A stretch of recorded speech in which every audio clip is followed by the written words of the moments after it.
Senator Natasha. The Senate claimed that because she refused to obey standing rules and change her seat, even when she was calling on Order 10 and 11 of her Order of Privileges as a senator, the Senate President unilaterally, he did not know that he was on hot mic. He said put her on suspension and let the Sergeant at Arms take her out. Meaning even before Senator Akpabio sent that memo to the miserable committee, he had already decided to suspend a senator who was elected like himself. And today in Nigeria, a court of competent jurisdiction has instructed the National Assembly to recall Senator Natasha. Senator Akpabio decided to go and appeal and claim that it was the National Assembly. That appeal was not done by the National Assembly. It was done by Senator Akpabio. Every other respondent includes Senator Natasha, the clerk of the Senate, and also the Senate. So as we speak right now, Senator Akpabio has taken the entire Senate before the court. And what we want to emphasize here today, because injustice to one is injustice to all. In a National Assembly or a Senate of 109 senators, we have only 4 women. One of them is the person going through this persecution. No senator has been suspended for up to 6 months. Her salary withdrawn, her security withdrawn, even when they know that she's in the eye of the storm. What is going on is an illegality.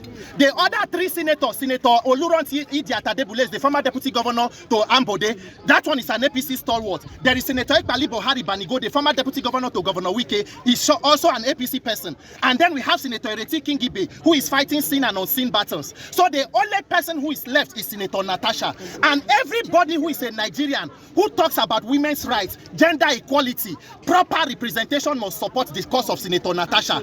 She is doing even more than enough, even during her suspension. And this injustice must not be allowed to stand. If Senator Natasha has only one supporter, it will be me. We will stand by her to ensure, because if women will not speak up for women, we the men will rise up and protect the rights of our own women. Senator Natasha is not subject or subordinate to Senator Akpabio. They were elected and sent to represent their people with equal rights. This kind of injustice must not be allowed to continue. Senator Akpabio is not the constituted authority of Nigerians. Nigerians, if it can happen to a senator, it can happen to anybody. Let us speak up for injustice and irregularities when we see so. As it is today, Senator Natasha is to resume her office and her constituency, and she must resume. Senator Natasha must resume her constitutional duties, and no power or no person, including the Senate President, should stop that. Nigerians, do you support injustice? Do you support injustice? Do we stand for justice? They cannot kill all of us. Our generation will make the difference. This Nigeria, I know die here, I live here. This injustice against Senator Natasha must not be sustained. Thank you very much. So let's just go calmly and then if the court said she should come back. What are you gonna do? A bullet, it takes a bullet and it's okay. They saw their uniforms themselves. Even Commissioner of Police now is not even giving car.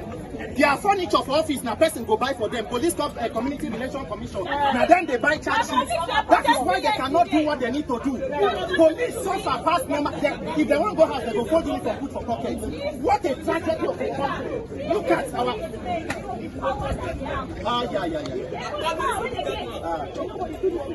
for how long? How many police escort Buhari come back? At the end of life, what is there? You go come back, you die. Senator Godswill Akpabio, he is the only appellant. The National Assembly has not appealed that judgment.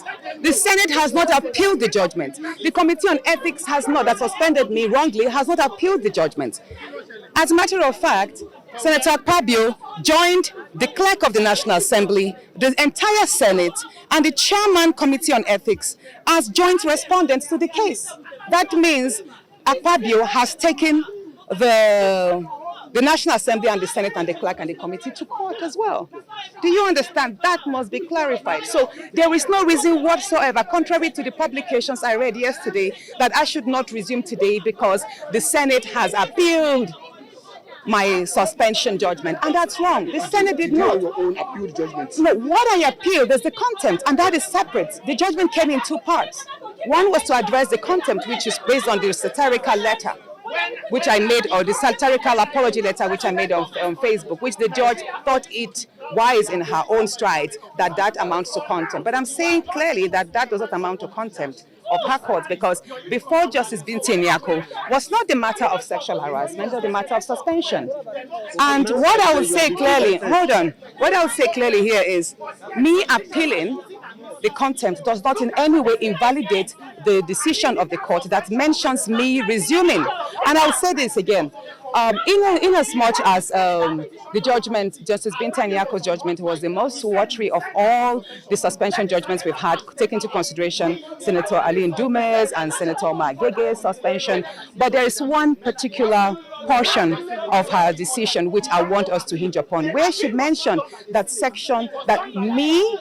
my suspension is actually excessive, and that being suspended for 6 months actually will prevent my ability to carry out my constitutional functions as stipulated in Section 63 of the 1990 Constitution. Now, what does Section 63 of the 1999 Constitution mean? That every senator in this and every parliamentarian is to attend a sitting not less than 181 days per year to carry out my constituted functions. And what are the constitutional functions of a senator? One, legislative, which I'll do in there. Second is oversight of the executive. And third is representative of my people.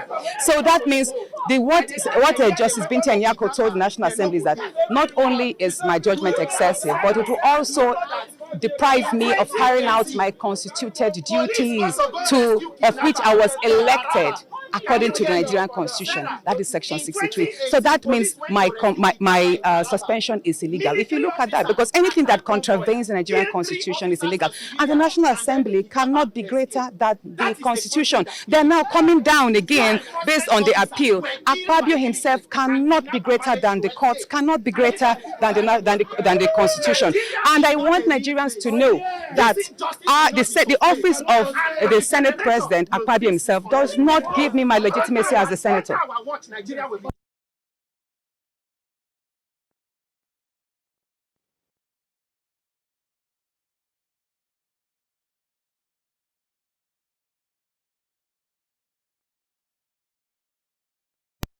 election.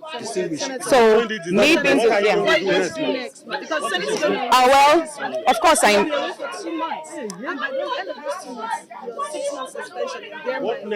the most important thing is I am proving to the good people of Kogi Central and Nigerians at large, especially the women who have continuously written to me that they have derived courage in my actions so far. Now, the fact that I've been denied entrance is a statement being made. And narratives are being shaped, history is being formed and shaped, and policies, again, all of this work together through intentional actions like we have done today. It's on record that the National Assembly under Akpabio has decided to be in contempt of the court's decisions. And it's quite ironic because they are actually lawmakers. So that puts to question how far and how ripe is Nigeria's democracy in this day and age. So, however, if we decide to turn our backs and go home, we are not ignorant of the fact that the National Assembly is most likely going to go into recess tomorrow for 2 months, and they will resume pretty much in the last week of September. And like you rightly said, that means they would have pretty much served the earlier 6 months suspension. I'm saying that because as at now, I'm no more suspended. And there's something very important I would like to say. Even the suspension ab initio was fraudulent because the document that recommended my suspension was not attested to by the senators, the members of the committee. It was just an attendance sheet that was photocopied as their signatures. And if we are to go through that, that means ab initio from the onset, the suspension is wrong because the documents, the recommendation itself was faulty. So that's having mentioned that. Going forward, I'm going to have a meeting with my legal team, and then most likely they will have to probably proceed to the appellate court to seek interpretations of what has just happened, because we are law-abiding citizens. Everyone here who has accompanied me, you can see no one is unruly, even though some have vehemently decided to express their dissatisfaction with the system. I am a law-abiding citizen, and it is very important I do mention, and Nigerians should know that even though we do have 2 federal government criminal cases against me, they are on criminal defamation, simply because I spoke up on the threat to life. And everybody has a right to speak up on their threat to life. And Nigerians should know that I am not facing charges of corruption, I'm not facing charges of embezzlement, I'm not facing charges of drug abuse, and neither am I facing charges of murder. And it's ironic that the people who are actually testifying as witnesses in the two federal government cases have cases at EFCC, have files at EFCC on record that they have actually embezzled state funds running into billions. So it's really, let me say this, it's very important I do mention the flip of our judicial system, the flip of how institutions are being utilized to oppress people who are innocent.